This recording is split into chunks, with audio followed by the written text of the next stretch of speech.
E o Brasil quebrou, o Brasil está quebrado. Menos para o senhor Nicolas Ferreira, pelo jeito, que fez o seu patrimônio crescer em quase 11.000%. É um número tão gigantesco que é difícil até da gente compreender. O patrimônio do senhor Nicolas Ferreira como deputado federal cresceu quase 11.000%, mas o Brasil está quebrado. Aí a gente olha o patrimônio do Carluxo, em 2 anos, cresceu 40%, sendo que o Carluxo não trabalha, né? Ninguém deve ter visto o nosso vereador federal trabalhando, né? Apresentando nada de útil. A Júlia Zanata, que manda dinheiro para clube de tiro, que ela é sócia dos amigos dela, aumentou o patrimônio em 2 vezes, dobrou o seu patrimônio. Então, como é que eles têm a cara de pau de vir e dizer, o Brasil está quebrado? E como é que as pessoas não se surpreendem com esses números? Qual é o milagre da multiplicação dos patrimônios da extrema-direita bolsonarista? Lembrando que o Flávio Bolsonaro, em 4 anos praticamente de alerge, comprou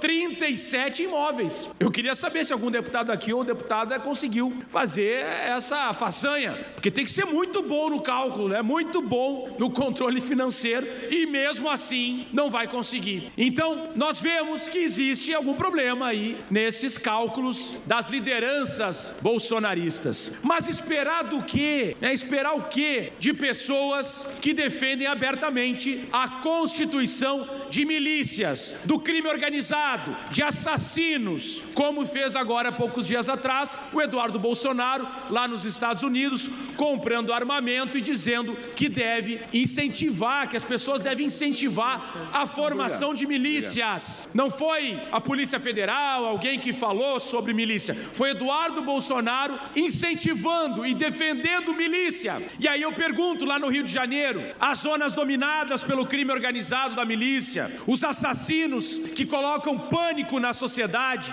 quero saber qual é a opinião da sociedade brasileira em relação a isso. Se nós vamos compactuar com o crime organizado, como compactua Eduardo Bolsonaro, como compactua o Flávio Bolsonaro, indo entregar uma medalha para Adriano da Nóbrega, homicida, preso, expulso da polícia, recebendo uma medalha, porque dominava uma região pela milícia e era a segurança do jogo do bicho e do tráfico de drogas. Esse aí é o candidato. Eu quero saber o que a gente vai falar sobre isso. Também quero entender o que nós falaremos em relação à ameaça à nossa soberania realizada pelos Estados Unidos, que diz que a América é quintal dos Estados Unidos e que a doutrina Monroe jamais vai permitir que a dominância e a dominação dos Estados Unidos na América seja colocada em dúvida novamente. Falaram a palavra dominância. Eu quero saber se os patriotas aceitam ser dominados, se vão dizer que, não, muito bem, nós realmente temos que ser subalternos ao tio Sam, aos Estados Unidos, ao Trump.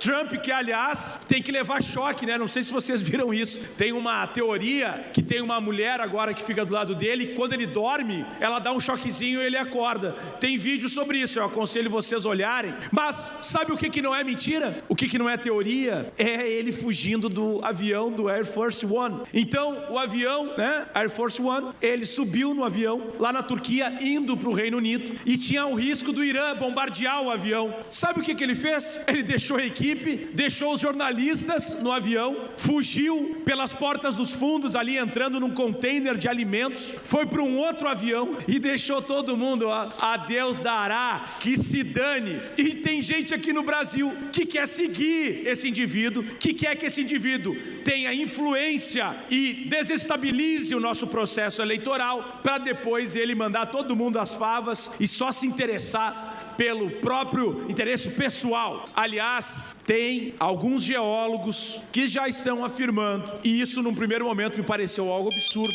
mas alguns geólogos afirmando que o fato dos Estados Unidos terem invadido a Venezuela, abertos vários poços de petróleo, feito agora uma extração nunca vista na velocidade que foi realizada, pode sim ter sido responsável pelo terremoto na Venezuela e na Colômbia. E digo isso porque em 2016 uma petrolífera do Canadá foi apontada como responsável, a partir da extração de petróleo lá na Venezuela, inclusive, de tremores de terra na Colômbia. E o Donald Trump, ele adora falar que já tirou bilhões de barris de petróleo lá da Venezuela e levou para os Estados Unidos como um verdadeiro pirata. pena, mas os nossos capachos, que se dizem patriotas, adoram essa figura que é patética e que coloca o mundo em risco. Muito obrigado.